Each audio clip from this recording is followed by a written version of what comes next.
ఆ 3 వచనాల్లో కూడా ఒక వ్యక్తి పేరు రిపీట్ అయింది. ఆ వ్యక్తి పేరు ఎవరు? ఎవరు? అసలు మీరు 3వ అధ్యాయంలోనే ఆ వ్యక్తి పేరు ప్రస్తావన మీరు పట్టుకోవచ్చు. ఎవరు ఆ వ్యక్తి అనంటే నికోదేము.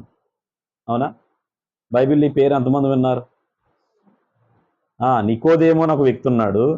నిజానికి 3వ అధ్యాయానికి, 7వ అధ్యాయానికి, 19వ అధ్యాయానికి అతని జీవితంలో చాలా మార్పులే జరిగాయి. 3వ అధ్యాయంలో నేను ఇలా చెప్తాను. 3వ అధ్యాయంలో అతను అవగాహన లేని ఆరాధికుడు. 7వ అధ్యాయంలో అతను అవగాహన కలిగిన ఆరాధికుడు. 19వ అధ్యాయానికి వచ్చేసరికి అతడు సంపూర్ణుడైన ఆరాధికుడు. ఎలా అతని జీవితంలో 3వ అధ్యాయంలో నుంచి 7వ అధ్యాయంలోనికి ఎలా మార్పు జరిగింది, అతను ఎలా అవగాహన పెంచుకోగలిగాడు, ఎలా సంపూర్ణమైన ఆరాధికుడయ్యాడు అనే విషయాలను మనం ధ్యానించినప్పుడు చాలా విషయాలే మనకు తెలుస్తాయి. ఈరోజు మనల్ని మనం కూడా వాళ్ళ దగ్గర పరీక్షించుకోవడానికి కూడా అవకాశం దొరుకుతుంది గనక ఆయన జీవితంలో నుంచి కొన్ని సువార్త సత్యాలను మనం చూద్దాం. నిజంగా అతను ప్రభు అయిన యేసుక్రీస్తుని ఎలా తెలుసుకున్నాడు, ఎలా ఆరాధించాడు, ఎలా సంపూర్ణుడయ్యా అనే విషయం అవగాహన కూడా మనం పెంచుకునే అవకాశం ఉంటుంది కనుక మనం తెలుసుకుందాం. నికోదేము గురించి బైబిల్లో ఎక్కడా ప్రస్తావించబడలేదు. మిగతా సువార్తల్లో కూడా ఎక్కడ రాయబడలేదు. ఈ యోహాను సువార్తలోనే ఈ 3 వచనాల్లోనే అతని గురించిన సందర్భాలు రాయబడ్డాయి. మీరు ఎప్పుడు ఇలా అనుకోకండి. బైబిల్లో కొంచెం తక్కువగా రాయబడింది కనుక ఇది అంత ప్రాముఖ్యమైనది కాదు, ఎక్కువగా రాయబడింది మాత్రమే ప్రాముఖ్యమైనదని ఎప్పుడు అనుకోవడానికి వీలు లేదు. ప్రభువు తన మహిమ చొప్పున, తన కృప చొప్పున ఎవరిని ఎప్పుడు ఎలా వాడుకోవాలో ఆ టైంలో వాళ్ళని వినియోగించుకుంటూ ఉంటాడు ఆయన. కాబట్టి మనం ముందుగా ఈ నికోదేము గురించిన సందర్భాలు, ఈయన ఎలా ఉత్తమమైన ఆరాధికుడయ్యాడు అనే సందర్భాలని ఆలోచించే ముందు కొంత విషయ అవగాహన ఉండాలి మనకి. అసలు ఎవరు ఈ నికోదేము? ఈ నికోదేము ఎవరు అనేది మనకు తెలియాలంటే బైబిల్లో కొన్ని విషయ అవగాహన అనేది మనకు తెలియాల్సిన అవసరం ఉంది. బైబిల్లో 4 రకాల తెగల ప్రజలు ఉన్నారు. 4 కేటగిరీలకు సంబంధించిన ప్రజలు ఉన్నారు. అందులో ఒకరిని ఏమంటారనంటే పరిసయ్యులు అని అంటారు. ఇంకొకరిని ఏమంటారంటే సద్దుకయ్యులు అని అంటారు. ఇంకొకరిని ఏమంటారంటే జలోదీనీయులు అని అంటారు. ఇంకొకరిని ఏమంటారంటే ఎస్సనీయులు అని అంటారు. ఈ ఎస్సనీయుల గురించి చరిత్రకారులు చెప్తున్నారు కానీ బైబిల్లో ఎక్కడ రాయబడలేదు. కానీ మిగతా 3 గురించి మాత్రం బైబిల్లో ఉంది. అవునా? మొదటిగా ఎవరి పేరు చెప్పాను నేను? సద్దుకయ్యులు, పరిసయ్యులు, జలోతనీయులు, ఎస్సనీయులు. ఈ 3 గురించి, ఈ 4 గురించి మనం ఒకసారి చిన్న అవగాహన పెంచుకుందాం. ఇది తెలుసుకుంటేనే మనకి అసలు నికోదేము ఎవరు అనేది మనకు అర్థమవుతుంది. అవునా? ముందుగా నేను సద్దుకయ్యుల గురించి చెప్పవలసి వస్తే ఎవరి సద్దుకయ్యులు అని అంటే బైబిల్లో వీరి గురించి 2 మాటలు రాయబడ్డాయి. వీళ్ళు ఎలాంటి మనస్తత్వం కలిగిన వారు అని చెప్పడానికి మత్తయి సువార్తలో చూడండి. మత్తయి సువార్త 22:23. మత్తయి సువార్త 22:23. పునరుద్ధానము లేదని చెప్పాడు సద్దుకయ్యులు. ఈ సద్దుకయ్యులు ఎవరు? వీళ్ళు ఏమి నమ్ముతారు? పునరుద్ధానము లేదని నమ్ముతారు. అవునా? మీరు ఎప్పుడైనా సద్దుకయ్యుల పేరు వినగానే ఇది మీకు మైండ్లోకి రావాలి. వీళ్ళు ఏం బిలీవ్ చేస్తారు? పునరుద్ధానం ఉందనా లేదనా? లేదని వారు నమ్ముతారు. ఇంకా ఈ సద్దుకయ్యులు రోమన్స్తో కలిసి పనిచేస్తారు. వీళ్ళు రోమన్ సామ్రాజ్యంలో చాలా మంచి మంచి పొజిషన్లోనే వీళ్ళు ఉంటూ ఉంటారు. వీళ్ళు ఏం చేస్తారంటే రోమన్స్తో కలిసి ఉన్నారు గనక రోమన్స్ వీళ్ళకి ఎలాంటి అధికారం ఇచ్చారనంటే యెరూషలేము చర్చ్ ఏదైతే ఉందో, యెరూషలేము మందిరం ఏదైతే ఉందో ఆ మందిరము తాలూకా ప్రతి విషయాన్ని కూడా వీళ్ళే చూసుకుంటారు. రోమీల కాలంలో ఈ సద్దుకయ్యులకి ఎలాంటి ఏమంటారు అధికారం ఇవ్వబడింది అనంటే వాళ్ళు రోమన్స్తో ఎక్కువగా ఉంటారు కనుక రోమన్స్ వాళ్ళకి ఏం చేశారంటే యెరూషలేము టెంపుల్ బాధ్యతలన్నీ కూడా వీళ్ళకే అప్పచెప్పారు. అప్పుడు సద్దుకయ్యులు అంటే ఎవరు? పునరుద్ధానం ఉందని నమ్మేవాళ్ళు కాదు. రెండవది యెరూషలేము సంఘం లేకపోతే యెరూషలేము ఆలయాన్ని మొత్తాన్ని ఎవరు ఆపరేట్ చేస్తారు? సద్దుకయ్యులు ఆపరేట్ చేస్తారు. సద్దుకయ్యుల చేతుల్లోనే ఉంటుంది. ఎక్కువ అధికారం కూడా సద్దుకయ్యుల చేతుల్లోనే ఉంటుంది. సద్దుకయ్యులు ఇంకెలాంటి వారు అంటే వాళ్ళు చాలా మంచి మంచి పొజిషన్లోనే అధికారాన్ని చేపట్టిన వాళ్ళు. వాళ్ళు చాలా అధికారాన్ని చెలాయించేవారు. యూదుల్లో ఉన్న సద్దుకయ్యులు. ఇది మొదటి తెగ. రెండవ తెగ ఎవరని చెప్పాను? మీరు వారు పునరుద్ధానాన్ని నమ్మరు అన్న విషయం అపోస్తుల కార్యాలు 23:8 కూడా రాయబడుతుంది. ఒకసారి అది కూడా చదువుతారా? 23:8 అపోస్తుల కార్యములు 23:8.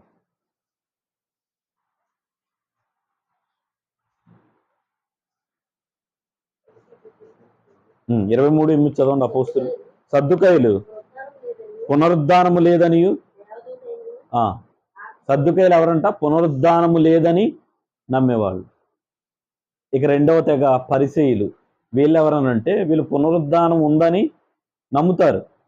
వీళ్ళు యెరూషలేము మందిరాన్ని ఆపరేట్ చేయరు, కానీ వీళ్ళు సినగోగులన్నింటినీ కూడా వీళ్ళు ఆపరేట్ చేస్తారు.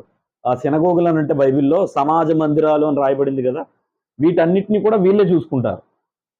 నేను ఏదో ఒక చరిత్ర చెప్తున్నానని అనుకోకండి, మీకు విషయ అవగాహన కోసం కొంచెం ఇన్ఫర్మేషన్ ఇస్తున్నాను. ఇది అర్థమైతే మీకు అసలు నికోదేము ఎక్కడి నుంచి వచ్చాడో మీకు అర్థమవుతుంది. అవునా? రెండు తెగలు, ఒకటి సద్దుకైలు, రెండు పరిసయ్యులు. పరిసయ్యులు ఎవరు? పునరుద్ధానం ఉందని నమ్ముతారు. వీళ్ళు ఆపరేట్ చేసేది ఏంటనంటే సమాజ మందిరాలను ఆపరేట్ చేస్తారు. ఎవరిని? సమాజ మందిరాలని బ్లూటూత్ ఆఫ్.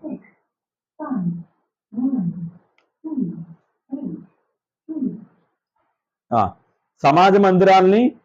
మరి వీళ్ళకి యెరూషలేము మందిరం ఉండగా సమాజ మందిరాలు ఎందుకు వచ్చాయి అనంటే, యెరూషలేము మందిరం ఎక్కడో ఉంటుంది కనుక మీరు ప్రతిసారి అక్కడికి వెళ్ళి కూడుకోవడానికి అవ్వదు కనుక వీళ్ళు ప్రతి పట్టణంలో ఏం కట్టారనంటే సమాజ మందిరాలు అనేవి కట్టుకున్నారు. ఈ సమాజ మందిరాలని ఎవరు ఆపరేట్ చేస్తారంటే ఈ పరిసయ్యులు తెగకు చెందిన వారందరూ కూడా ఈ సమాజ మందిరాలను ఆపరేట్ చేస్తారు. వీళ్ళు మంచి భావాలు కలిగిన వాళ్ళే, వీరు కష్టపడే భావం కలిగిన వాళ్ళే, వీళ్ళ బైబిల్లో కొంచెం మంచి పేరు ఉన్న వాళ్ళే.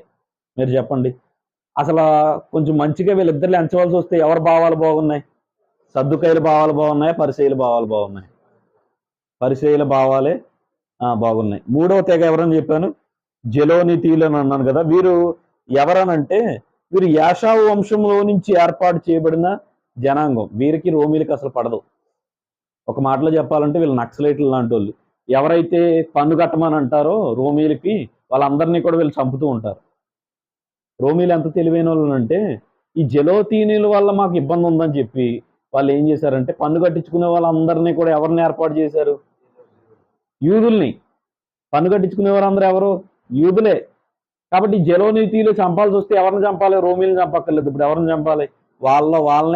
వాళ్ళ యూదులను వాళ్ళే చంపుకోవాల్సి వస్తుంది కనుక అలా తెలివిగా యూదుల్నే సుంకం వసూలు చేసేవారుగా నియమించారు. యూదుడు తన సహోదరుడి పట్ల ఎప్పుడు హత్య చేసేంత విపరీతమైన ధోరణి ఎప్పుడు కలిగి ఉండకూడదని వాళ్ళ ధర్మశాస్త్రం వాళ్ళకి బోధిస్తుంది. కాబట్టి వాళ్ళు అలా చేయలేరు. అందుకనే వాళ్ళని సుంకపు వసూలు చేసేవారుగా వాళ్ళు నిర్ణయించుకున్నారు రోమీలు. ఒక మంచి విషయం ఏంటనంటే వీళ్ళు రోమీలు అంటే పడదు, వీళ్ళు హత్యలు చేసేంత వరకు కూడా వెళ్ళిపోతారు. రెండవ తెగ సుంకం వసూలు చేసేవాళ్ళు, వాళ్ళు కూడా మంచి వాళ్ళు కాదు, కానీ వీళ్ళిద్దరూ కూడా ప్రభు అయిన యేసుక్రీస్తు బోధలో మార్పు చెందారు. ఈ ఇద్దరు కూడా కలిసి ప్రభువుతో పాటు నడిచారు. ప్రభు మాటలు అంత బలమైనవి.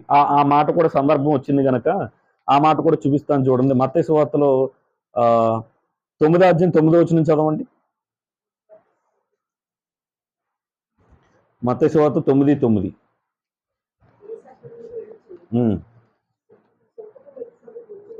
సుంకపు మెట్ట యొద్ద కూర్చుని ఉన్న మత్తయ్యను. మత్తయ్య ఎవరు? సుంకపు మెట్ట దగ్గర కూర్చున్నాడు అంటే ఏం వసూలు చేస్తాడు? సుంకం వసూలు చేస్తాడు. అంటే ట్యాక్స్ వసూలు చేసేవాడు. ఈ రోమీలు నియమించిన సుంకం వసూలు చేసే వ్యక్తి ఇతను. అవునా? ఇతను ఎవరిని వెంబడించాడు? ప్రభువుని వెంబడించాడు కదా. ఇప్పుడు అపోస్తుల కార్యాలు 1వ అధ్యాయం 13వ వచనం చదవండి.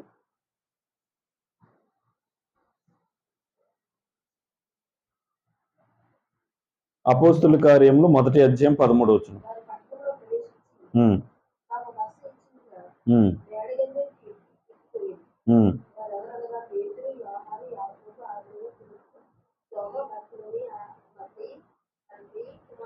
అల్ఫై కుమారుడు యాకోబు.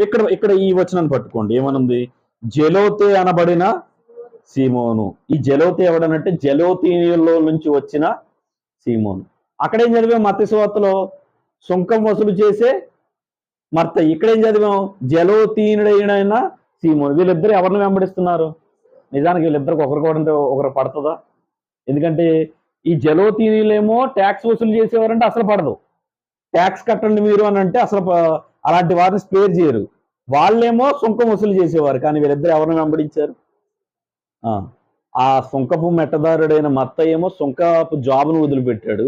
ఈ జలోతీయుడైన సీమోనేమో తన భావాల్ని, హావభావాల్ని, తన జాతిలో ఉన్న భావాలన్నింటినీ విడిచిపెట్టి వీళ్ళిద్దరూ కలిసి ఎవరిని వెంబడించారు?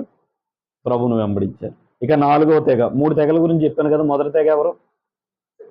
సద్దుకయ్యులు. రెండవ తెగ పరిసయ్యులు. 3వ తెగ జలోతీయులు. 4వ తెగ ఎవరనంటే ఎసినియన్స్ అనే ఒక తెగ ఉంది. దీని గురించి చరిత్రకారులు ఏమని చెప్తున్నారంటే వీరు సమాజ క్షేమం కోసం జీవిస్తారు. వీళ్ళు మరి తీవ్రంగా వారి భావాలను వ్యక్తం చేయలేరు, కానీ వారి భావాల్ని అరణ్యాల్లో ఉంటూనో లేకపోతే సమాజానికి దూరంగా ఉంటూనో వారి హావభావాలను వ్యక్తం చేసేవారు. వాళ్ళు ఎలా ఉంటారనంటే ఈవెన్ దో మన బాప్తిస్మిచ్చి యోహాను కూడా ఈ తెగకు చెందినవాడే. అందుకని బాప్తిస్మిచ్చి యోహాను కూడా సమాజంలో ఉన్నాడా? సమాజానికి దూరంగా ఉన్నాడా? సమాజానికి దూరంగా ఉన్నాడు. మీరు గ్రూప్లో పోస్ట్ చేయబడిన ఈ 4 తెగల పిక్చర్స్ మీకు అక్కడ కనపడతాయి చూడండి.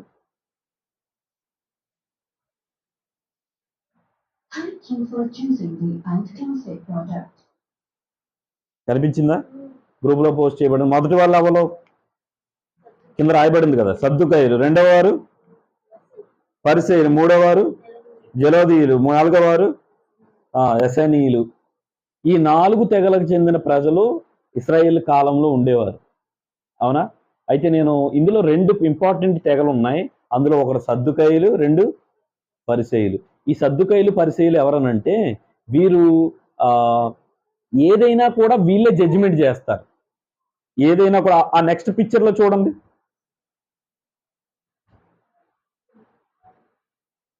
ఆ నెక్స్ట్ పిక్చర్లో ఏముంది? ఒక సమాజ కూడిక ఉంది కదా అక్కడ.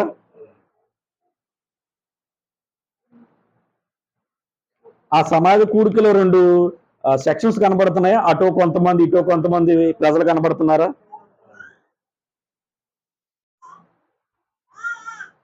కనిపిస్తున్నారా? ఈ 2 తెగలు ఎవరైతే ఉన్నారో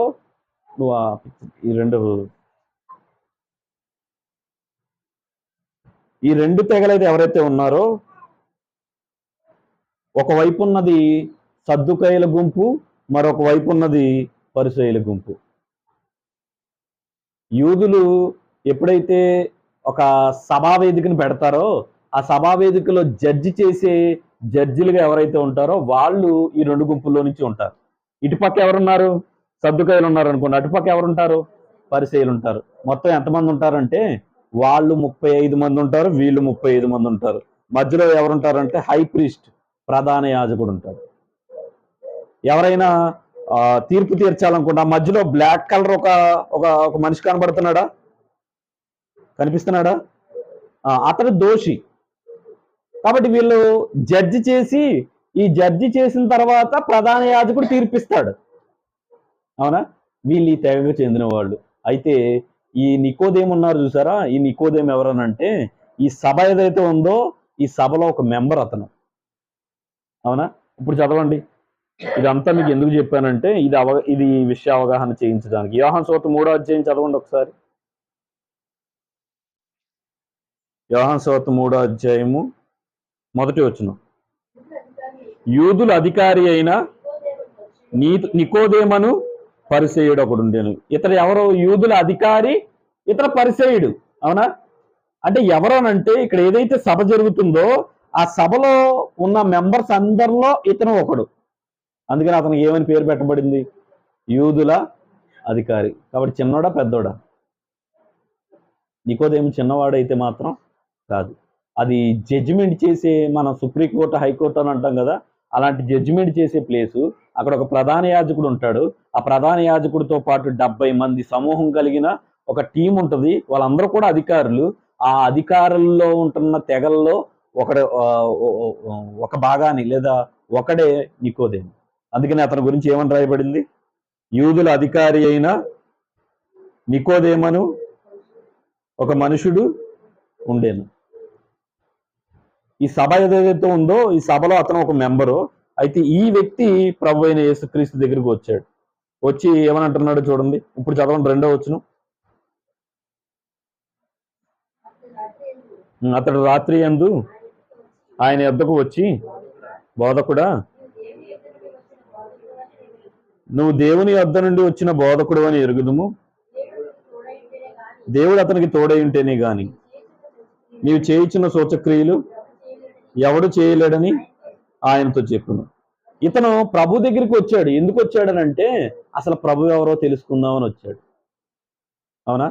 ఏ సభకు చెందినవాడని చెప్పాను? యూదులకు సంబంధించిన సభకు చెందిన వారిలో ఇతను కూడా ఒక అధికారి అని చెప్పాను కదా. ఈ సభ ఎలా ఉంటుందనంటే ఈ సభ గురించి చిన్న ఇన్ఫర్మేషన్ కూడా అపోస్తుల కార్యాల్లో ఉంది. దాన్ని కూడా ఒకసారి చూసి వచ్చి మరలా నికోదేము జీవితంలోనికి ఒకసారి మనం వెళ్దాం. అపోస్తుల కార్యం 23వ అధ్యాయం చదవండి. అపోస్తుల కార్యాలు 23వ అధ్యాయము 1వ వచనం చదవండి. పౌలు మహాసభ వారిని తేరిచూచి, సహోదరులారా, నేటి వరకు కేవలం మంచి మనసాక్షి గలవాడనే దేవుని ఎదుట నడుచుకుంటున్నానని చెప్పును. అందుకు ప్రధాన యాజకుడైన అననీయ అతని నోటి మీద కొట్టుడని దగ్గర నిలిచి ఉన్న వారిని ఆజ్ఞాపింపగా. ఎవరున్నారు ఇక్కడ? ప్రధాన యాజకుడు ఉన్నాడు. ఆ సభ ఏ సభ అనంట? అది మహాసభ. ఆ సభలో ఎవరు మెంబరు? ఎవరు? నికోదేము మెంబరు. ఇలాంటి సభలో పౌలు దోష నిర్దోషాన్ని తేల్చడానికి కూడా ఇలాంటి సభలోనికి ఎవరిని తీసుకొచ్చారు? పౌలు గారిని తీసుకొచ్చారు. ఆ సభలో ఉన్నాడు. ఆ సభలో ఉన్నప్పుడు పౌలు గారు ఇక్కడ ఒక తెలివిని ప్రదర్శించాడు. ఆయన ఏం ప్రదర్శించాడు చూడండి. 6వ వచనం.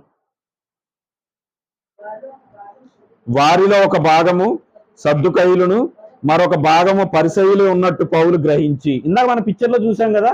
ఒక భాగంలో ఎవరున్నారంట? పరిసయ్యులు ఉన్నారు. ఇంకొక భాగంలో ఎవరున్నారు? సద్దుకయ్యులు ఉన్నారు. అయితే ఇలా అడుగుతాను చెప్పండి. ఈ భాగంలో ఉన్న సద్దుకయ్యులు ఏమి నమ్మరు? పునరుద్ధానం ఉందని నమ్మరు. పరిసయ్యులు ఏమి నమ్ముతారు? పునరుద్ధానం ఉందని నమ్ముతారు. ఈ విషయాన్ని ఆ సభలో ఎవరు గ్రహించారు? ఓహో, నా పక్కన నా రైట్ సైడ్ కొంతమంది ఉన్నారు, నా లెఫ్ట్ సైడ్ కొంతమంది ఉన్నారు. అందులో కొంతమంది సద్దుకయ్యులు, కొంతమంది పరిసయ్యులు అన్న సంగతిని గ్రహించి తను యుక్తిగా ఎలా చెప్పాడు. ఏమని చెప్పాడనంటే చదవండి. సహోదరులారా, కూర్చుంటాం మలిపిండి. ఆ పిక్చర్ తీస్తావా? చదవండి. నేను పరిసయ్యుడును, పరిసయ్యుల సంతతి వాడును. ఎవరి పక్షంగా మాట్లాడుతున్నాడు? నేను సద్దుకయ్యుని అన్నాడా, పరిసయ్యుని అన్నాడా? అంటే ఒక గుంపు వారిని ఆకర్షించుకోవడానికి మాట్లాడుతున్నాడు. చదవండి. పరిసయ్యుల సంతతి వాడును, మనకున్న నిరీక్షణ గూర్చి, మృతుల పునరుద్ధానం గూర్చి నేను విమర్శించబడుతున్నాను సభలో బిగ్గరగా చెప్పాను. ఇలా చెప్పడం వల్ల ఏమవుతుంది? ఏమన్నాడు? నేను మన మృతుల పునరుద్ధానం గురించిన విషయం గురించి ఇక్కడ విమర్శించబడుతున్నానని చెప్తే ఏమవుతుంది? ఏమవుతుంది అని అంటే, మృతుల పునరుద్ధానం గురించి ఎవరైతే నమ్ముతున్నారో వాళ్ళందరూ ఎవరి పక్షాన్ని అవుతారు? పౌలు గారి పక్షాన్ని అవుతారు. అప్పటిదాకా పౌలు కేసు ఏంటో వాళ్ళకు కూడా తెలియదు. కానీ ఎప్పుడైతే ఈ మాట చెప్పాడో అప్పుడు ఏమైందనంట? ఇప్పుడు చదవండి. అలాగని చెప్పినప్పుడు పరిసయ్యులకు సద్దుకయ్యులకు కలహం పుట్టినందున ఆ సమూహములు 2 పక్షములు ఆయన సద్దుకయ్యులు పునరుద్ధానము లేదని, దేవదూతల ఆత్మ లేదని చెప్పుదురు. కానీ పరిసయ్యులు 2 కలవని ఒప్పుకొందురు. అప్పుడు పెద్ద గొల్లు పుట్టెను. పరిసయ్యుల పక్షముగా ఉన్న శాస్త్రులు కొందరు లేచి, ఈ మనుషుని యందు ఏ దోషము మాకు కనబడలేదు, ఒక్క ఆత్మ అయినను దేవదూతైన అతనితో మాట్లాడి ఉండవచ్చునని చెప్పుకొనుచు తగువులాడు. పౌలు పక్షానికి ఎంతమంది వచ్చేసారు? ఏమనంటున్నారు లేచి? అసలు పౌలు ఏం చేశాడో కూడా వాళ్ళకి తెలియదు. కానీ వాళ్ళు ఈ మనుషుడి యందు ఏ దోషము మాకు కనబడట్లేదు అని అంటున్నారు. ఎందుకంటున్నారు? అతను ఎలా చెప్పాడు కాబట్టి. నేను మృతుల పునరుద్ధానం గురించి విమర్శించబడుతున్నాను అనగానే ఇది నమ్మే వాళ్ళందరూ కూడా పౌలును సపోర్ట్ చేశారు. ఇలాంటి సభలో అతను పరిసయ్యుల తెగలో చెందిన ఒక సభ్యుడు. ఎవరు? నికోదేము. ఆ నికోదేము ఎవరి దగ్గరికి వచ్చాడు? యూదుల అధికారి అయిన నికోదేము. ఈ కేడర్ కలిగిన వ్యక్తి ప్రభు అయిన యేసుక్రీస్తు దగ్గరికి వచ్చాడు. వచ్చి ఏమంటున్నాడు అంటే, ఇప్పుడు రండి యోహాను సువార్త 3వ అధ్యాయంలో ఇదంతా నేను ఎందుకు చెప్తున్నానో మీకు ముందుకు వెళ్ళే కొద్దీ అర్థమవుతుంది. జాగ్రత్తగా సందర్భాలను అయితే మీరు చూడండి. ఆ వచ్చాడు కదా, వచ్చి ఏమని అంటున్నాడనంటే 2వ వచనం, నీవు దేవుని యొద్ద నుండి వచ్చిన బోధకుడు అని మేము ఎరుగుదుము, దేవుడు అతనికి తోడై ఉంటేనే గాని నీవు చేయించున్న సూచక్రియలు ఎవడనో చేయలేడని అతనితో చెప్పింది. అసలు నిజానికి ఎందుకు వచ్చాడనంటే నేను అలా అనుకుంటాను, అతడు అసలు ఎవరు ఈయన అని తెలుసుకోవడానికి వచ్చాడు. ఎందుకు అనంటే మీరు 3వ అధ్యాయం చదివారు కదా, 2వ అధ్యాయంలోనే ఆయన చేసిన కార్యాలు చాలా ఉన్నాయి. 2వ అధ్యాయం 1వ వచనంలో ఏం చేశాడు? ఆయన విందుకు వెళ్ళాడు. విందుకు వెళ్ళిన తర్వాత అక్కడ ఏం జరిగింది? 11వ వచనం చదవండి. 2వ అధ్యాయం 11వ వచనం. కానానులో ఈయన మొదటి సూచక్రియ చేసి తన మహిమను బయలుపరిచినందువలన ఆయన శిష్యులు ఆయన యందు విశ్వాసం ఉంచారు. ఆయన చేసిన సూచక్రియ అక్కడే ఉంటుందా, ఊరు మొత్తం వ్యాపిస్తుందా? ఆయన చేయక ఎక్కడ చేశాడు? పెళ్లిలో చేశాడు. పెళ్లిలో చేసింది పాక్కుండా ఉంటుందా? అది ఖచ్చితంగా ఎవరికి తెలిసి ఉండాలి? నికోదేముకు తెలిసి ఉండాలి. మరి ఇంత గొల్లు పుట్టినప్పుడు అసలు ఎవరు ఇతను అని ఆలోచించే అవసరం ఉంటుందంటారా లేదంటారా? ఎవరికున్నా లేకపోయినా ఈ గుంపుకు మాత్రం ఉంటుంది. ఎందుకంటే వీళ్ళు ప్రతిదాన్ని పరిశీలిస్తారు. ఒకానొక రోజును దాని గురించి జడ్జిమెంట్ కూడా వీళ్ళు చేస్తారు. కాబట్టి వీళ్ళు ప్రతిదాన్ని పరిశీలించేవారు.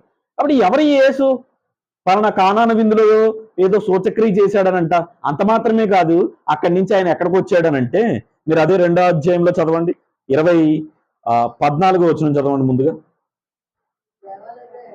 దేవాలయంలో ఎడ్లను అమ్మవారు రోకల అమ్మవారిని కూర్చుని చూచి తాళ్లతో కొరడాలు చేసి గొర్రెలను ఎడ్లను దేవాలయంలో నుండి తోలిసి వేసి రోకలు మార్చి వారి రోకలను చల్లివేసి వారి బలను పడదోసి పావురమ్మ అమ్మవారిని ఇక్కడ నుండి తీసివేయి, ఇక్కడ నుండి తీసుకుని పొండని నా తండ్రి ఇల్లు వ్యాపార ఇల్లుగా చేసి ఉన్నారని చెప్పాడు. మీరు చూడండి, ఆయన ఇంత హడావిడి ఆ దేవాలయంలో చేస్తున్నప్పుడు ఖచ్చితంగా ఇతను ఎవరో అని ఆలోచిస్తారా? ఆలోచించరా? ఆయన వివాహంలో ఆశ్చర్యకార్యాన్ని చేశాడు, దేవాలయంలోకి వచ్చి వీళ్ళందరినీ వెళ్ళగొట్టాడనంటే అసలు ఇతను ఎవరు అన్న క్వశ్చన్ మార్కు ఈ యూదుల అధికారుల్లో పడతదా పడదా? ఖచ్చితంగా పడుతుంది. ఇంకేం చేశాడు ఆయన?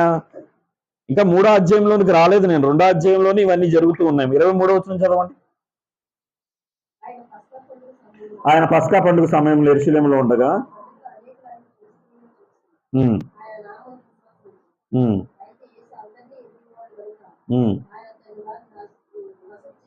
ఆయన సూచక్రియలు చూచి అందరూ ఆయన యందు విశ్వాసం ఉంచారు. ఆయన కార్యాలు చేస్తున్నారంట, ఆయన కార్యాలు చూసిన వాళ్ళందరూ ఆయన నమ్ముతున్నారంట.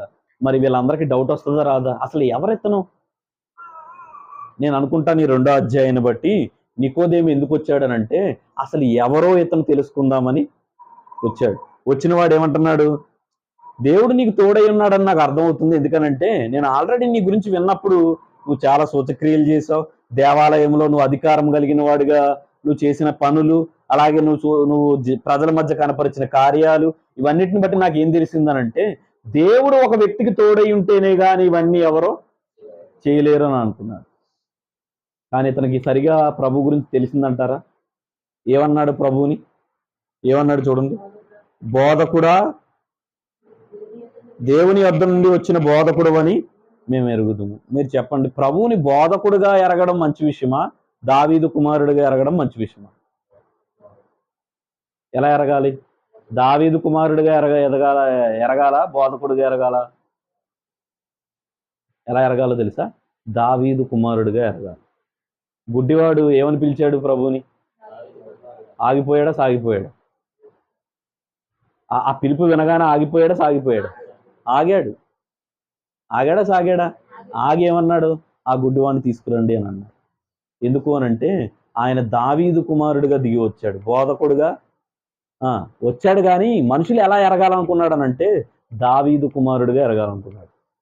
ఆ దెయ్యం పట్టిన కుమార్తె కలిగిన స్త్రీ ఉంది కదా, కానానీయురాలు, ఆమె ఏమని పిలిచింది ప్రభువుని? దావీదు కుమారుడా అని పిలిచింది. అవునా? ఆమెకి దావీదు కుమారుడా అంటే అర్థం ఏంటో తెలియదు, అయినా కూడా ఏమని పిలిచింది? దావీదు కుమారుడా అని. యెరూషలేముకి ఆ ప్రభు గాడిద మీద వెళ్తున్నప్పుడు వాళ్ళు ఏమని జయమని పలికారు? దావీదు కుమారుడికి జయము జయము అని పలికారు. కాబట్టి ప్రభు గురించి ఇతనికి అర్థమై ఉంటే ఇతను బోధకుడా అనే కంటే కూడా ఏమని పిలిచేవాడు? దావీదు కుమారుడా అని పిలిచేవాడు. కానీ ఇతనికి ప్రభు పట్ల అంత అవగాహన అయితే లేదు. ఇతను ఎవరో తెలుసుకుందామని వచ్చాడు. అయితే నేను అలా అంటాను, అతడు అవగాహన కలిగిన ఆరాధికుడా, అవగాహన లేని ఆరాధికుడా? ఈ 3వ అధ్యాయంలో అవగాహన ఉన్నవాడా ప్రభు గురించి, అవగాహన లేనివాడా? అవగాహన లేనివాడు. 3వ అధ్యాయానికి నికోదేముకి ఏమి లేదు, అవగాహన లేదు. అప్పుడు ప్రభువు అతనికి అవగాహన కలిగించడానికి సందర్భాలన్నీ చెప్పాడు. అప్పుడు మాట్లాడాడు చూడండి. అయితే నా గురించి నీకు పూర్తిగా తెలియదు అని చెప్పి ఇలా చెప్పాడు. ఏమని చెప్పాడనంటే, అతను ఎందుకు వచ్చాడో ఆ సంకల్పాన్ని డైరెక్ట్గా చెప్తున్నాడు. 3వ వచనం. అందుకు యేసు అతనితో, ఒకడు క్రొత్తగా జన్మించితేనే గాని అతడు దేవుని రాజ్యమును చూడలేడని నీతో నిశ్చయముగా చెప్తున్నాను. అసలు అతను మాట్లాడిన మాటకి ప్రభువు ఎత్తిన సందర్భానికి సంబంధం ఏమైనా ఉందా? అసలు ప్రభు ఎవరో అతనికి తెలియజేయాలనుకుంటున్నాడు కాబట్టి ఈ సందర్భాన్ని ఎత్తాడు. అవునా? ఇప్పుడు మీరు బాగున్నారా అని అడిగితే మీరు ఏం చెప్పాలి? ఏం చెప్పాలి? బాగున్నామని చెప్పాలి. మా ఇంట్లో గ్యాస్ అయిపోయింది అన్నారు అనుకోండి, ఏమైనా సంబంధం ఉందా? నేను బాగున్నారా అని అడిగితే మీరు ఏం చెప్పాలి? బాగున్నా అని చెప్పాలి. పోనీ ఎక్కడి నుంచి వస్తున్నారని అడిగితే ఏం చెప్పాలి? ఎక్కడి నుంచి వస్తున్నారో చెప్పాలి. అంతే తప్ప అసలు నేను 10th క్లాస్ కూడా పాస్ అవ్వలేదని చెప్తున్నారు అనుకోండి, అసలు సంబంధమే లేదు. ఆయనేమో ఏమంటున్నాడు? బోధకుడు అని అంటున్నాడు. ఈయన ఏమంటున్నాడు? ఒకడు కొత్తగా జన్మించితేనే కానీ. అసలు ఈ సందర్భం ఏమైనా ఉందా? అతనికి ఏం చెప్పాలనుకుంటున్నాడు అంటే, నేనెవరో చెప్పాలనుకుంటున్నాడు. ఒకడు కొత్తగా జన్మించితేనే కానీ దేవుని రాజ్యంలోనికి వెళ్ళడు. ఆ రాజ్యంలోనికి పంపించడానికి నేను వచ్చానని చెప్పాలనుకుంటున్నాడు. కానీ నికోదేముకి ఏమైనా అర్థమైందా? ఏమన్నాడు నికోదేము? అలా ఎలా జరుగుతుంది అని అన్నాడు. సరే, నేను ఏదో అన్నాను, నువ్వేదో చెప్తున్నావు, కానీ అలా ఎలా జరుగుతుంది? ఒక వ్యక్తి మరలా తల్లి గర్భంలోనికి వెళ్ళి మరలా జన్మింపగలడా అని అడిగాడు. అప్పుడు ప్రభు ఏమన్నాడు చూడండి, ఒకడు నీటి మూలముగాను ఆత్మ మూలముగాను.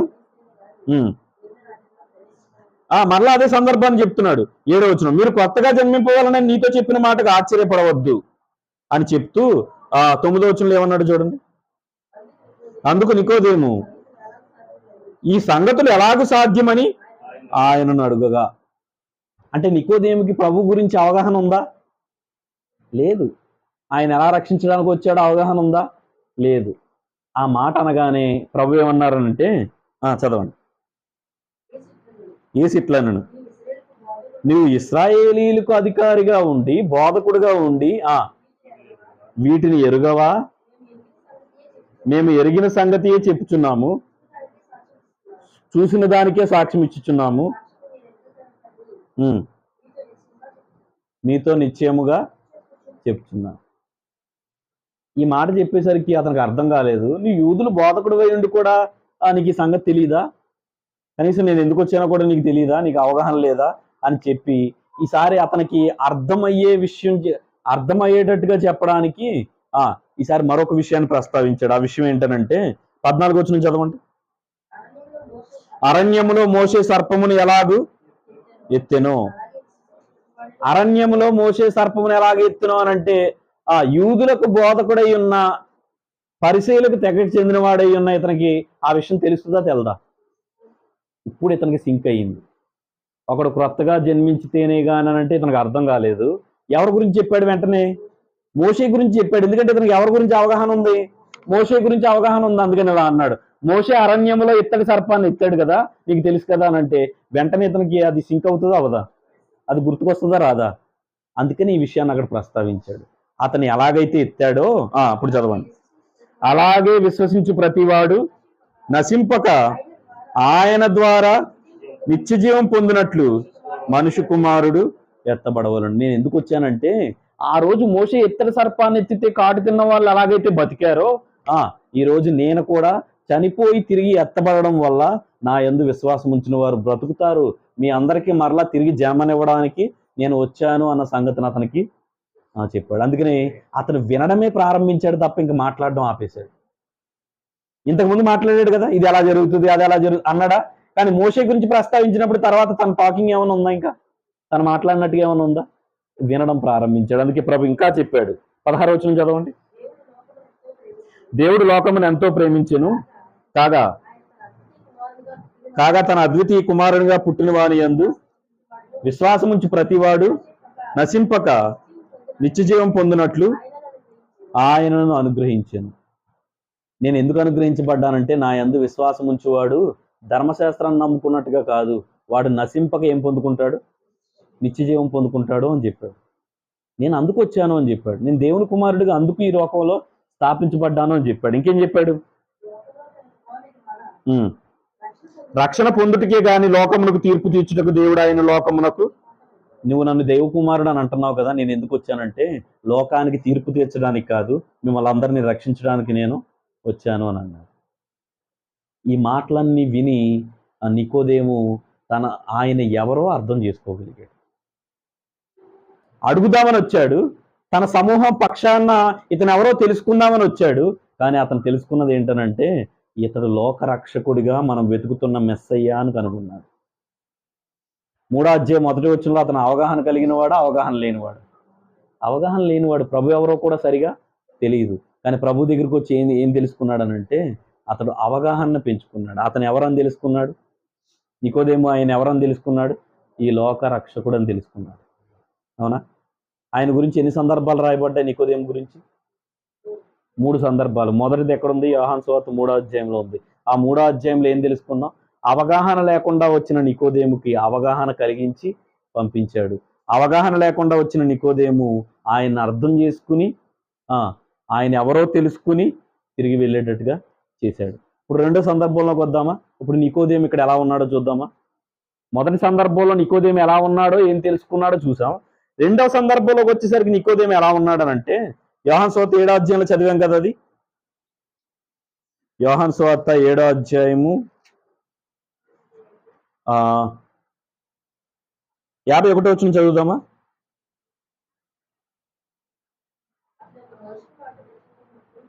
నికోదేము ఇలా అంటున్నాడు. 50వ వచనం చదువుదాం. అంతకు మునుపు అతని యొద్దకు వచ్చిన నికోదేము, వారందరూ ఎవరిని విమర్శిస్తున్నారు? మీరు 44 నుంచి చదివారు కదా, ఎవరిని విమర్శిస్తున్నారు?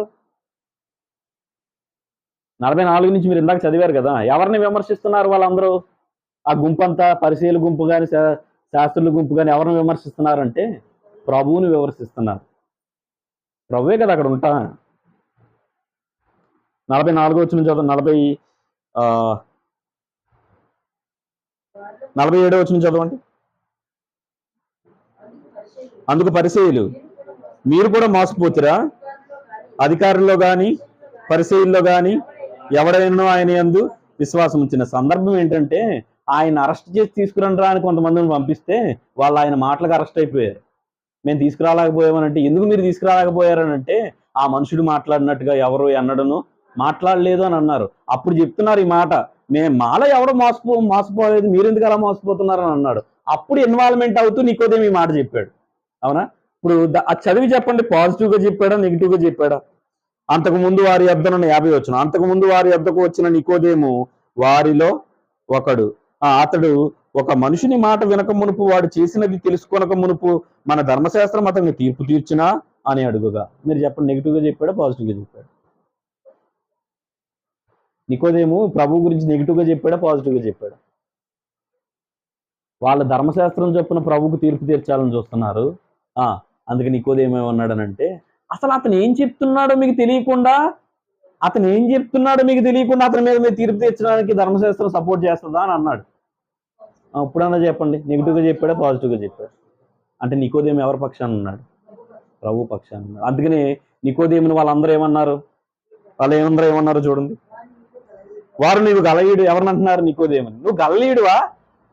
వాళ్ళలోని వాడే ఏమంటున్నారు? నేను నికోదేముని, నువ్వు గలలీయుడువా? మమ్మల్ని ఎందుకు విచారించమంటున్నావు? అసలు గలలీలోంచి ఏదన్నా మంచిది వస్తుందా? దాన్ని బట్టి మేము జడ్జిమెంట్ చేస్తున్నాం. అవునా?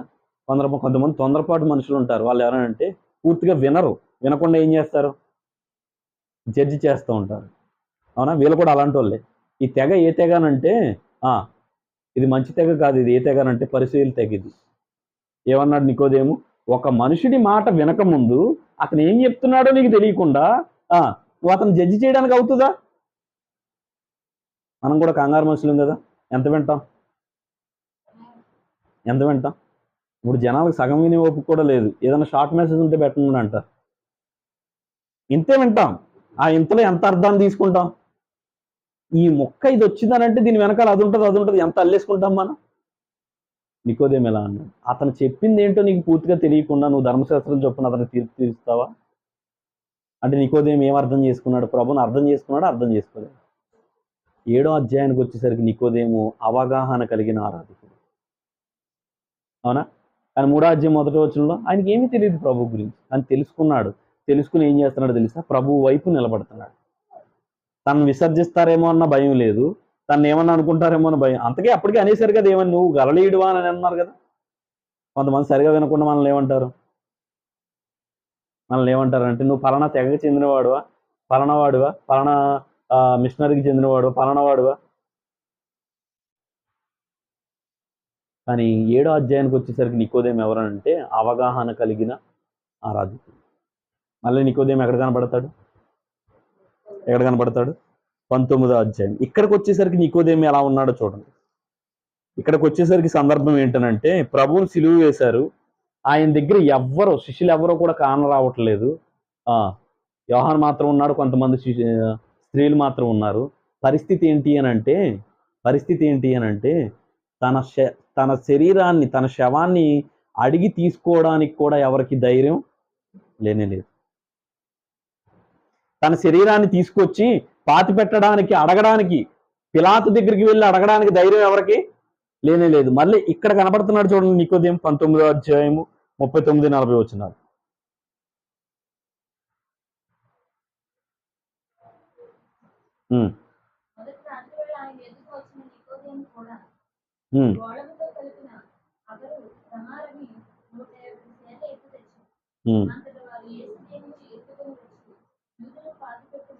ఎవరెవరు వెళ్ళారా దేహాన్ని అడగడానికి? 38 నుంచి నేను చదువుతున్నాను చూడండి. అటు తర్వాత యూదుల భయము వలన రహస్యముగా యేసు శిష్యుడైన ఆ అరిమతీయగు యోసేపు తాను యేసు దేహమును తీసుకుని పోవుటకు పిలాతు నద్దకు సెలవిమ్మ అడిగాను. పిలాతు సెలవిచ్చాను కనుక అతడు వచ్చి యేసు దేహమును తీసుకుని పోయాను. మొదటి రాత్రి వేళ ఆయన యొద్దకు వచ్చిన నికోదేము బోలముతో కలిపిన అగరు రమారమి 150 సేర్లు తెచ్చి అంతటా వారు యేసు దేహమును ఎత్తుకుని వచ్చి. ఎవరెవరు పైన ఎవరి పేరు చెప్పాడు? అరిమతి యోసేపు ఉన్నాడు, ఇంకెవరున్నారు? నికోదేము ఉన్నాడు. ఎక్కడ కనబడుతున్నాడు నికోదేము? పిలాతు దగ్గరికి వెళ్ళి ఆ ప్రభు దేహాన్ని మాకు ఇవ్వండి అని అడగడంలో శిష్యులు ఎవరో రాలేకపోయారు, కానీ ఎవరు వచ్చారు? అంత సాహసం చేశాడనంటే ఆయన సంపూర్ణంగా ఎరిగినవాడని అంటారా, ఎరగనివాడని అంటారు? ఎరిగినవాడు. ఎక్కడ కనబడుతున్నాడు నికోదేము? ఆయన శిలువ యాగం దగ్గర కనబడుతున్నాడు. మీరు చూడండి, పిలాతు దగ్గరికి వెళ్ళి అడగాలంటే ఎంత ధైర్యం ఉండాలి? పిలాతు ఇవ్వాలన్నా కూడా సామాన్యులు ఎవడు పడితే వాడికి ఇవ్వడు. అతడు ఈ సన్హెడ్రిన్ సభలో ఒక మెంబర్ కనుక, ఇందాక మీరు చూశారు కదా సభ పేరు సన్హెడ్రిన్ సభ. ఈ సభలో ఒక మెంబర్ కనుక వీళ్ళు వెళ్ళి అడిగేసరికి పిలాతు కూడా ఏం చేశాడు? దేహం ఇవ్వడానికి ఒప్పుకున్నాడు. ఇలా చెప్తాను, సందర్భం వచ్చింది కనుక. కొన్నిసార్లు మన అధికారాన్ని కూడా మనకున్న ఏమంటారు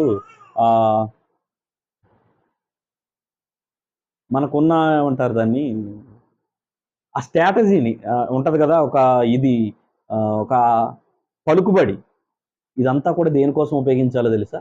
దేవుని సువార్త కోసం. దానికోసం ఉపయోగపడాలి. దానికోసం ఉపయోగపడలేనప్పుడు నీకు దేవుడు ఆ స్థాయి ఇచ్చి కూడా అది వృధా ప్రయాసే. మనం ఒక పొజిషన్లో ఉన్నామనంటే పొజిషన్లోనికి ఎందుకు రావాలి అని అంటే అది దేవుని సువార్త కోసం ఉపయోగించడానికి. ఇప్పుడు మొన్న ఒకసారి నేను ఒక కుమార్తెకి మాట్లాడుతూ ఇలా చెప్పాను, అమ్మ నువ్వు ఎందుకు చదువుకోవాలి అని అంటే రాబోయే కాలంలో సువార్తకు ద్వారాలు తెరవబడకపోవచ్చు, కానీ నువ్వు చదువుకుని ఒక మంచి పొజిషన్లో ఉన్నావు అనుకో, ప్రజల దగ్గరికి మనం వెళ్ళాలా, ప్రజలే మన దగ్గరికి వస్తారు. అప్పుడు వారికి సువార్త ప్రకటించవచ్చా లేదా? కాబట్టి నువ్వు ఎందుకు చదువుకోవాలి, ఎందుకు మంచి పొజిషన్లో ఉండాలంటే ప్రజలు నీ దగ్గరికి వచ్చినప్పుడు నీ మాట వాళ్ళు కాదనలేరు. ఇప్పుడు ఇలా చెప్తాను, నిజంగా మనం ఒక సామాన్యులు అనుకోండి, ఎవరి దగ్గరికన్నా వెళ్ళి నా మాట వినంటే వింటారా? కానీ ఒక అధికారిగా ఉండి మనం ఏం చెప్పినా కూడా ఏం చేస్తారు? వాళ్ళు ఖచ్చితంగా వింటారు. కాబట్టి నీ స్థాయి కూడా దేనికోసం అంటే అది దేవుని కోసం ఉపయోగపడాలి. నీ ధనం దేవుని కోసం ఉపయోగపడాలి. నీ పొజిషన్, నీకు ఒక గుర్తింపు ఉంటుంది కదా, నీకు ఒక పలుకుబడి అని అంటారు కదా, అది ఉంటుంది కదా, అది కూడా దేనికోసం ఉపయోగించాలి? దేవుని కోసం. మన అధికారం సంపాదించేది దేవుని కోసమే. మన దగ్గర ధనం ఉండేది దేవుని కోసమే, మనకు బలం ఉండేది దేవుని కోసమే, మన దగ్గర ప్రజలు ఉండేది కూడా దేవుని కోసమే. నికోదేము సరైన చోట తన అధికారాన్ని ఉపయోగించగలిగాడు చూడండి. ఆ సన్హెడ్రిన్ సభలో ఒక మెంబరు, కానీ అతను వెళ్ళి అడిగితే పిలాతు ఏమిచ్చాడు? మారు మాట్లాడకుండా దేహాన్ని ఇచ్చాడు. అందుకని వాళ్ళిద్దరూ యోసేపు అరిమతి యోసేపు కానీ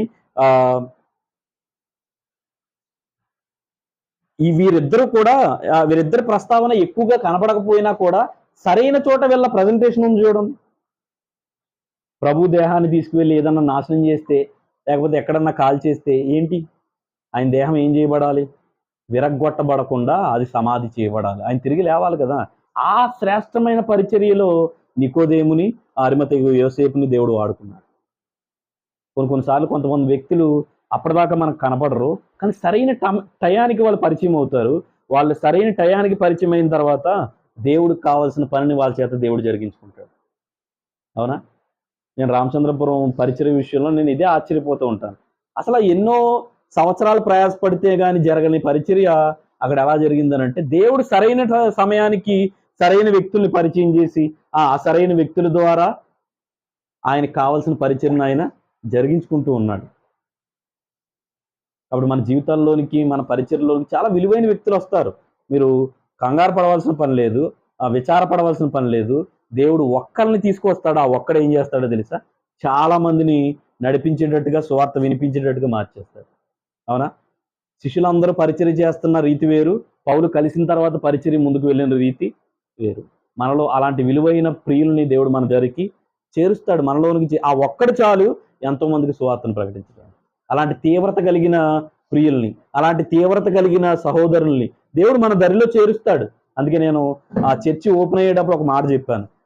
ఇతర సంఘాల్లో ప్రజలు అనేకులుగా ఉండొచ్చు, కానీ రామచంద్రపురం సంఘంలో ప్రజలు ఎక్కువగా లేకపోయినా ప్రయోజకులు ఉన్నారు. అవునా? నిజంగా ఎంత శ్రేష్టమైన పరిచర్య అది. ప్రభు దేహం దగ్గర తన వెంబడించిన శిష్యులు లేరు, తనను బాగా అభిమానించిన వ్యక్తులు లేరు, ఎవరు లేరు. కానీ ఎవరు ఉపయోగపడ్డారు అక్కడ? ఎవరు ఉపయోగపడ్డారు? నికోదేము ఉపయోగపడ్డాడు. తన అధికారం అక్కడ ఉపయోగపడింది. కాబట్టి కొన్నిసార్లు మనకి ఉన్న స్థితిగతులు కూడా దేనికోసం ఉపయోగపడాలి? దేనికోసం? మన వ్యక్తిగత పనుల కోసం ఉపయోగపడకపోయినా పెద్ద ఏమీ సమస్య లేదు. కాబట్టి మనకి ఇది ఉంటుంది కదా, కొంతమంది వ్యక్తులు తెలుసు, కొంతమంది పరిస్థితులు తెలుసు. ఇవన్నీ దేనికోసం ఉపయోగించాలంటే దేవుడు మనకు కలగజేసిన సకలము కూడా సువార్త కోసం ఉపయోగించాలి. నీకు ఒక అధికారం ఉంది, ఇది చెప్తే జరుగుతుంది. దాన్ని దేనికోసం ఉపయోగించాలి? దేనికోసం? సువార్త కోసం ఉపయోగించాలి. సువార్తలో పర్మిషన్ రావాలంటే మనకు పలానా వ్యక్తులు తెలుసు కదా, వాళ్ళని వెళ్ళి కలిస్తే పర్మిషన్ వస్తుంది. ఈ అధికారం దేనికోసం ఉపయోగించాలి? నీ స్నేహాన్ని దేనికోసం ఉపయోగించాలి? దేనికోసం ఉపయోగించాలి? నేను అంటాను, ఒక ఊర్లో ఒక ప్రెసిడెంట్ నీ స్నేహితుడు అనుకో, దాన్ని నువ్వు నీ ఇల్లు కట్టుకోవడానికి, ఇంకొక దానికో దేనికోసం ఉపయోగించకపోయినా కూడా ఆ ఊర్లో సువార్త ప్రకటించడానికి పర్మిషన్ కావాలి. నీ స్నేహాన్ని దానికోసం ఉపయోగించు. నువ్వు వెళ్ళి నిలబడాల్సింది నీకు రేషన్ కార్డు రావాలనో, ఇంకోటి రావాలనో కాదు. అవి ఎలాగైనా దేవుడు దయచేస్తాడు. కానీ నువ్వు వెళ్ళి నిలబడాల్సింది దేనికోసం అనంటే దేవుని సువార్త కోసం నిలబడాలి. నికోదేము తన అధికారాన్ని సరైన చోట్ల వినియోగించుకున్నాడు. తాను ఎందుకు అధికారానికి వచ్చాడో, తాను ఎందుకు ఆ సన్హెడ్రిన్ సభలో ఒక మెంబర్ అయ్యాడో తనకు తెలియదు. కానీ చివరికి దేవుడు దాన్ని ఎలా ఉపయోగించుకున్నాడు? తన పరిచర్యకు ఉపయోగించుకున్నాడు. దేవుడు కొన్నిసార్లు మనకు పొజిషన్ ఎందుకు ఇస్తాడనంటే తన పరిచర్య కోసం. కొన్నిసార్లు శక్తి ఎందుకు ఇస్తాడనంటే తన సేవ కోసం. కొన్నిసార్లు జ్ఞానం ఎందుకు ఇస్తాడనంటే ఆయన పరిచర్యలో వాడబడడం కోసం. ఆయన కోసం వాడబడని జ్ఞానమైనా, పలుకుబడైనా, ఏదైనా కూడా అది వృధా ప్రయాసే. అవునా? అవగాహన లేని నికోదేము ఎంత ధైర్యము చేసి ప్రభు దేహాన్ని అడిగాడు చూడండి. రైట్ టైంలో ఎంటర్ అయ్యాడు చూడండి. ఎక్కడన్నా కనబడ్డాడు సువార్తల్లో? ఎక్కడ ప్రస్తావన ఉండదు. 3 చోట్ల. అక్కడేమన్నాడు? 7వ అధ్యాయంలో అసలు ఆ మనుషుని గురించి మీరు ఎలా తీర్పు తీరుస్తారు? అతని గురించి మీకు ఏం తెలుసని 3వ అధ్యాయంలో అతనికి ఏమన్నా తెలుసా? ఆయన కూడా తెలియదు, కానీ తెలుసుకున్నాడు. తెలుసుకున్నవాడు ఏం చేశాడో తెలుసా? యూదులకు కూడా బుద్ధి చెప్పాడు. ఆయన ఎక్కడికి వచ్చాడనంటే ఆయన రహస్యంగా వెంబడిస్తూనే ఉన్నాడు. ఆయన చివరికి ఎక్కడ బహిర్గతమయ్యాడనంటే తన సిలువ దగ్గర తన దేహాన్ని తీసుకురావడానికి, నేను ఇప్పుడు బయటికి రాకపోతే దేవుడు నన్ను రక్షించుకున్నది, నాకు చెప్పిన సువార్త అంతా కూడా వ్యర్థమని అనుకున్నాడు. ఆ టైంలో బయటకు వచ్చి క్రీస్తు దేహము మాకిమ్మని. అప్పుడు ఎలాంటి పరిస్థితి ఉందంట? ఎలాంటి పరిస్థితి ఉంది? 19వ అధ్యాయము 33వ వచనం చదవండి. 38వ వచనం. యూదుల భయము వలన రహస్యముగా యేసు శిష్యుడైన అరిమతయి యోసేపు. యూదుల భయం. ఇప్పుడు ఎవడన్నా బయటకు వచ్చి మాకు ప్రభు గురి కావాలి అని అంటే యూదులందరూ అతని మీద ఏమైపోతారు? వ్యతిరేకమైపోయి వెలివేసే పరిస్థితి కూడా ఉంది. అలాంటి టైంలో బయటకు వచ్చాడు. కాబట్టి నికోదేము సామాన్యుడు కాదు. అతడు అవగాహన లేని ఆరాధకుడిగా జీవితాన్ని ప్రారంభించి ఆయన్ని ఎంత ఉన్నతంగా అర్థం చేసుకున్నాడో చూడండి. అంత మాత్రమే కాదు, ఏం చేశాడనట చదవండి. 39 వచనం. మొదటి రాత్రి వేళ ఆయన యొద్దకు వచ్చిన నికోదేము కూడా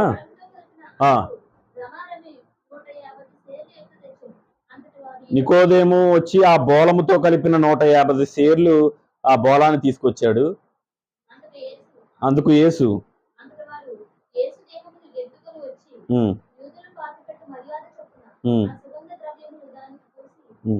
ఎంత బోలం తెచ్చాడు, ఎన్ని సేర్లు తెచ్చాడో కూడా లెక్క చెప్పాడు చూడండి. ఎందుకు ఈ లెక్కను మెన్షన్ చేశాడనంటే దీని ద్వారా కూడా దేవుడు ఏదో చెప్పాలని అనుకుంటున్నాడు. ఎవరు తెచ్చారు ఈ 150 సేర్ల బోలం? ఎవరు తీసుకొచ్చారు? ఆ సుగంధ ద్రవ్యాలను ఎవరు తీసుకొచ్చారు? నికోదేము తీసుకొచ్చాడు. యూదుల ఆచారం ప్రకారం వారు దేహాన్ని సుగంధ ద్రవ్యాలతో భద్రపరుస్తారు.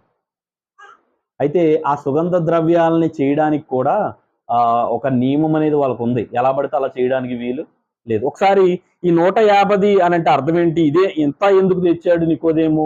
ఎందుకు ఈ 150 తేవడానికి కారణం ఏంటని తెలుసుకోవాలంటే మన పాత నిబంధనలోనికి వెళ్ళి దేవుడు అసలు ఈ బోలాన్ని ఈ ఏమంటారు సుగంధ ద్రవ్యాలను ఎలా తయారు చేయమన్నాడో, దేనికోసం వినియోగించమన్నాడో ముందుగా మనం తెలుసుకుని అప్పుడు ఈ 150 ఏంటో అర్థం ఏంటో తెలుసుకుందాం. ముందు నిర్గమకాండం 30 అధ్యాయంలోనికి రండి. నిర్గమకాండము 30 అధ్యాయము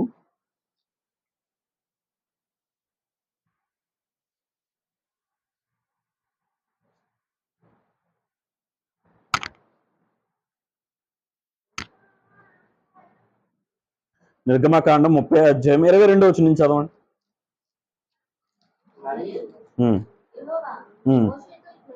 నీవు ముఖ్యమైన సుగంధ సంభారములలో పరిశుద్ధ స్థల సంబంధమైన తులము చొప్పున 500 తులముల సుగంధము గల లవంగి పట్టును సగము అనగా 200 తులముల 50 తులముల ఎత్తును, నిమ్మగడ్డ నూనె 250 తులముల ఎత్తును, లవంగి పట్ట 500 తులములను, ఒలివ నూనెను, సంబారము 3 పళ్ళను తీసుకొని వాటిని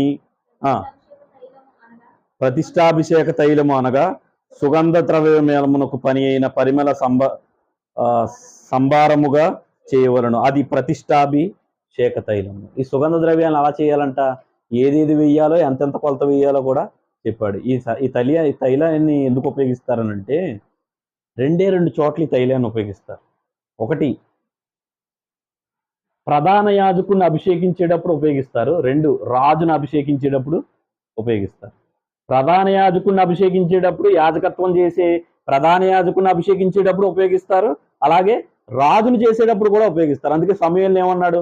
నీ తైలపు కొమ్మును తైలముతో, నీ తైలపు బుడ్డిని తైలముతో నింపుకో, నేను ఒక ఇల్లు చూపిస్తాను. యెష్షయి కుమారుల్లో ఒక కుమారుడిని నువ్వు దీవించాలి, అభిషేకించాలని ఆ తైలాన్ని తీసుకుని వెళ్ళమన్నాడు కదా. అప్పుడు ఇది ఎలా పడితే అలాంటి తైలం కాదు, ఇది తయారు చేయబడిన తైలం. దీనికి ఒక విలువ ఉంది. ఇది 2 చోట్ల వినియోగిస్తారు. ఒకటి ప్రధాన యాజకుడిని అభిషేకించినప్పుడు, 2 రాజును అభిషేకించినప్పుడు. అలాగని ఈ తైలం ఎవరు పడితే వాళ్ళు ఈ కొలతల చొప్పున చేయడానికి కూడా వీల్లేదు. ఆ మాట కూడా చెప్పాడు చూడండి. అదే 33వ అధ్యాయము 32, 33 వచనాలు, 30 అధ్యాయము 32, 33 వచనాలు చదవండి. నిర్గమకాండము 30 అధ్యాయము 32, 33. దాని నార శరీరం మీద పోయకూడదు, దాని మేళం చొప్పున దాని వంటిది ఏది చేయకూడదు. అది ప్రతిష్ఠితమైనది, అది మీకు ప్రతిష్ఠితమైనదిగా ఉండవలను. దాని వంటిది కలుపువాడును, అన్యుని మీద దాని పోయేవాడును ప్రజల్లో నుండి కొట్టివేయబడ్డం. అంటే అర్థం ఏంటి? వాడు ఇంక ఉండడానికి వీలు లేదు. అలాంటి తైలాన్ని చేయకూడదు, అది ఏ అపవిత్రమైన వాటి మీద వేయకూడదు, అలాంటి కొలతను మీరు ఉపయోగించకూడదు అని చెప్పారు. అవునా? ఏంటా కొలత? మీకు గ్రూప్లో పోస్ట్ చేయబడిన దాంట్లో వివరంగా కొలతని ఇలా రాయబడి ఉంది చూడండి.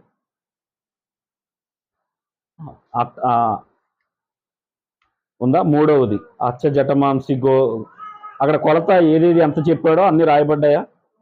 అచ్చ జటమాంసి గోపరసం ఎంత? 500. మీరు పోస్ట్ చూస్తున్నారా?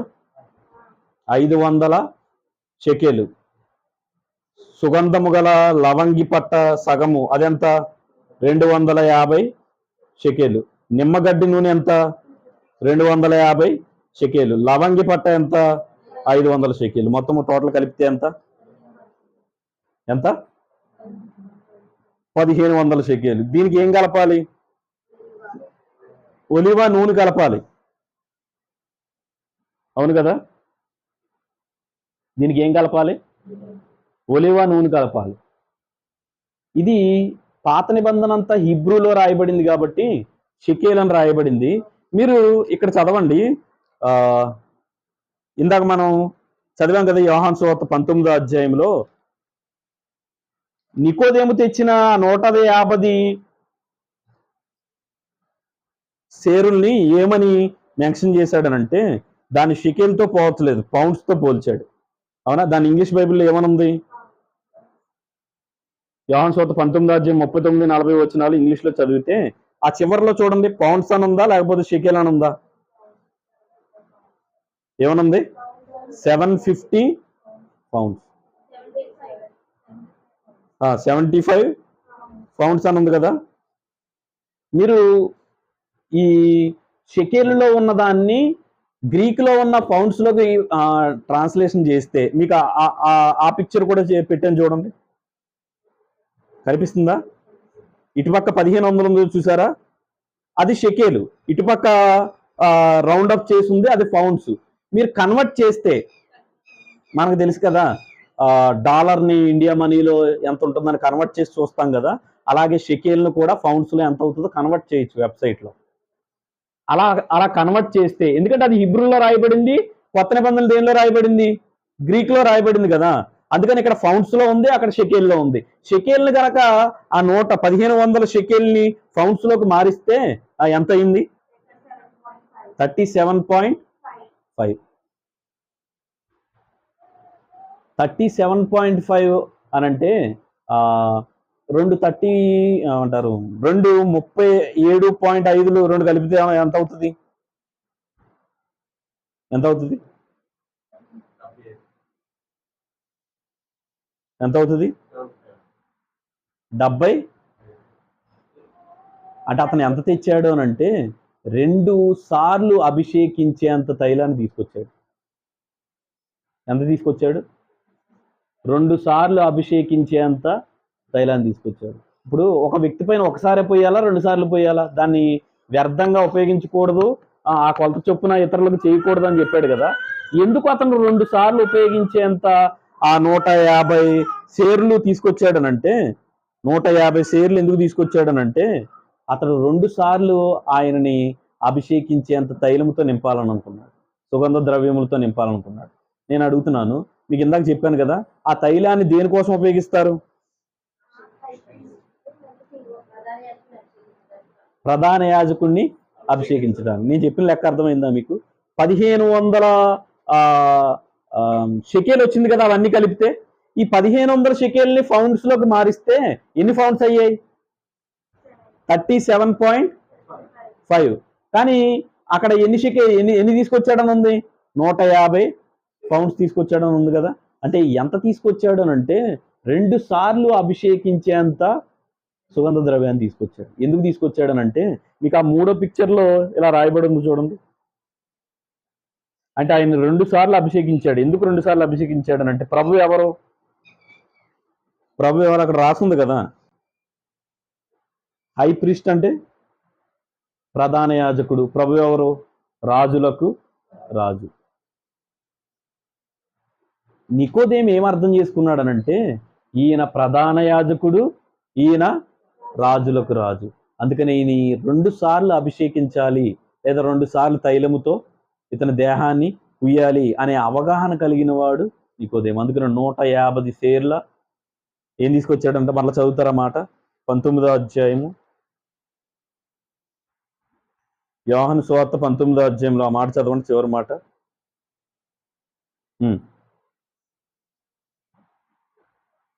2 కొలతల పరిమాణము అతనికి పూశాడు. ఎందుకు పూశాడనంటే అతను ప్రధాన యాజకుడు, అతను రాజు. ఏమని రాయబడుతుంది అక్కడ చదవండి, 19వ అధ్యాయము 39వ వచనం. మొదటి రాత్రి వేళ ఆయన రమారమి 150 సేర్ల ఎత్తు తెచ్చెను. అతడు వారి దేహమును ఎత్తుకుని వచ్చి యూదుల పాతి పెట్టు మర్యాద చొప్పున సుగంధ ద్రవ్యములు దానికి పూసి నారబట్ట చుట్టూ. ఎందుకు 2 సార్లు పూసాడనంటే ఆయన ఎవరు? ప్రధాన యాజకుడు. ఆయన ఎవరు? రాజు అన్న సంగతి ఎవరికి అర్థమైంది? నికోదేముకి అర్థమైంది. అందుకని ఎంత ఆ తైలాన్ని తీసుకొచ్చాడు? 2 సార్లు అభిషేకించేంత తైలాన్ని తీసుకొచ్చాడు. అంటే ఇతను అవగాహన కలిగిన వాడైనా ప్రభు గురించి ఏమని తెలుసుకున్నాడు? అతను ప్రధాన యాజకుడు, ఇతనేం తెలుసుకున్నాడు. ఎబ్రీ పత్రిక చెప్తుంది కదా, మన ప్రధాన యాజకుడు. అవునా? కానీ ఆ ప్రధాన యాజకుడే మరలా ఏమై ఉన్నాడు? రాజులకు రాజు, ప్రభువులకు ప్రభువై కూడా ఉన్నాడు. అందుకని నికోదేము ఆ ఉపయోగించిన ఆ బోలాన్ని, ఆ పరిమళ తైలాన్ని ఎందుకు దేవుడు మెన్షన్ చేశాడనంటే, నికోదేముకు అర్థమైంది, ఈయన ప్రధాన యాజకుడు, ఈయన ప్రభువు అన్న సంగతి అర్థం చేసుకున్నాడు కనుక దానితో అతన్ని అభిషేకించాడు. దానితో ఆ దేహాన్ని సిద్ధపరచు చేశాడు. అయితే ఇంతెందుకు నేను చెప్పానంటే, ఒకప్పుడు అవగాహన లేని ఆరాధికుడిగా ప్రారంభమైన నికోదేము ఎంత అవగాహన తెచ్చుకున్నాడు. అవునా?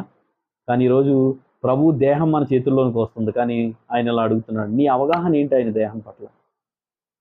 నువ్వు అర్థం చేసుకున్నావా? ఆయన నీకు నిత్య జీవానికి ఇవ్వడానికి, నీకు నిత్య జీవాన్ని అనుగ్రహించడానికి ఆయన బలి అయిపోయిన దేహం అని నీకు ఏమైనా అర్థమైందా? ఆయన ప్రధాన యాజకుడు అని అంటే దేవుణ్ణి మనల్ని సమాధానపరిచిన శ్రేష్టమైన ప్రధాన యాజకుడు ఆయనే.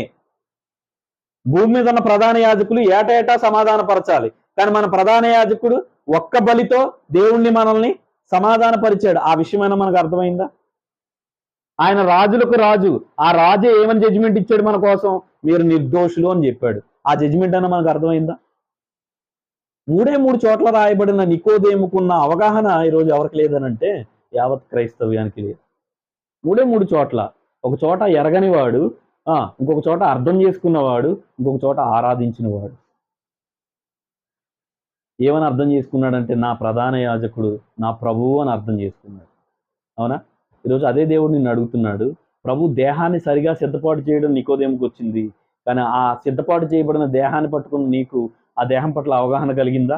ఇది నా పాపాలను విమోచించిన శరీరం అని తీసుకుంటున్నావా, లేకపోతే నేను పాపిని అని తీసుకుంటున్నావా? ఈరోజు ప్రతి ఒక్కరు చేతుల్లో రొట్టె పెట్టుకుని ఏమని ఏడుస్తారనంటే, దేవా నేను పాపిని అని అంటున్నావు అంటే, మరి ఆ దేహం ఎందుకు బలి అయింది? అది వృధాగా బలి అయిందనా?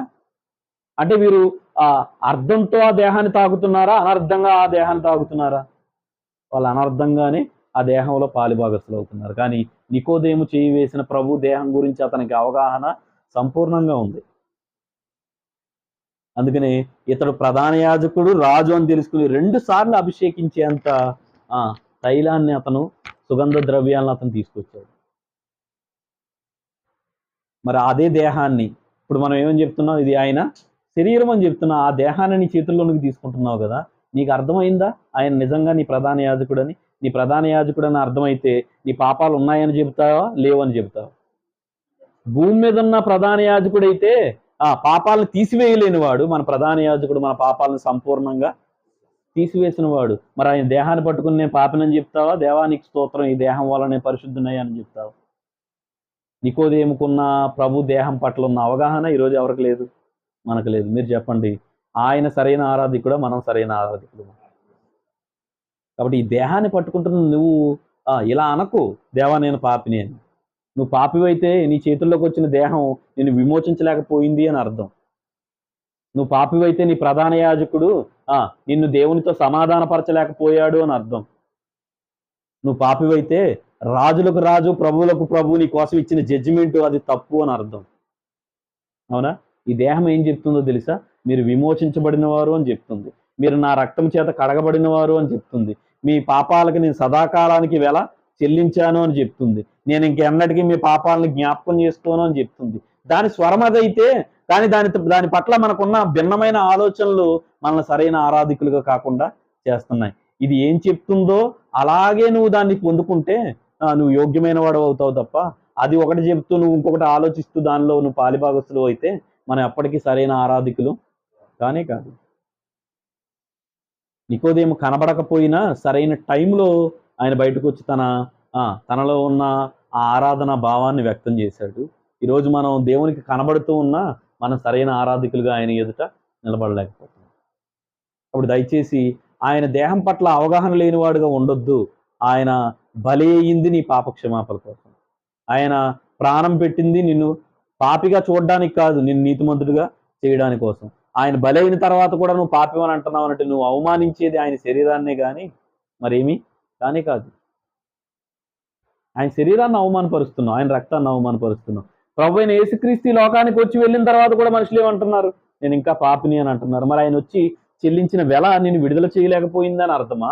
లేకపోతే ఆయన చెల్లించిన వెల నీ పాపం ఆయన చెల్లించిన వెల కంటే గొప్పదని అర్థమా? మళ్ళీ మనోడితోనే అంటాం ఆయన రక్తము చాలా అమూల్యమైనది అని. కానీ అమూల్యమైనది నీ పాపాన్ని విడిపించలేనప్పుడు అది ఎలా అమూల్యమైనది అవుతుంది? కాబట్టి నికోదేముకి ఆయన దేహం పట్ల అవగాహన ఉంది కనుకే రెండిటితో రాజుల్ని అభిషేకించేది ఇదే తైలమని తెలుసుకున్నాడు, యాజకుల్ని అభిషేకించేది ఇదే తైలమని తెలుసుకుని ఆ రెండు ఇతడే కదా అని దానితో అతని దేహాన్ని సిద్ధపాటు చేశాడు. నువ్వు అర్థం చేసుకోగలుగుతున్నావా?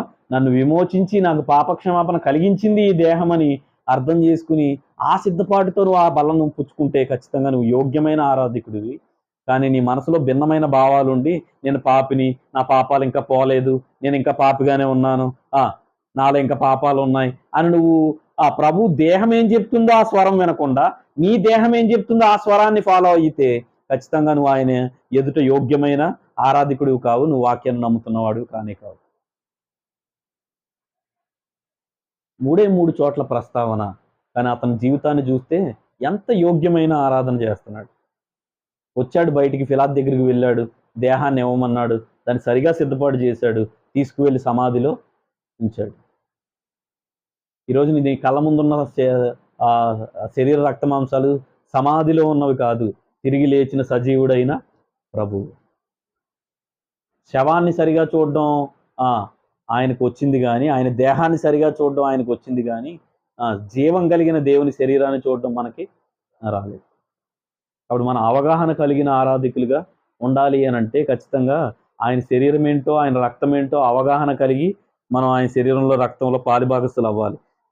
అవివేకంగా ఉండొద్దు, అనాలోచనతో అసలే ఆరాధనలు ఉండొద్దు. ఎందుకంటే ఆయన ఇలా అన్నాడు, నా శరీరం అని వివేచింపక తిని త్రాగువాడు తనకి శిక్షావిధి కలుగుటకే తిని త్రాగు. నా శరీరం అని వివేచన అతనికి లేదు, అందుకే నేను ఇంకా ఆ శరీరాన్ని పట్టుకుని కూడా పాపిని అని అంటున్నాను.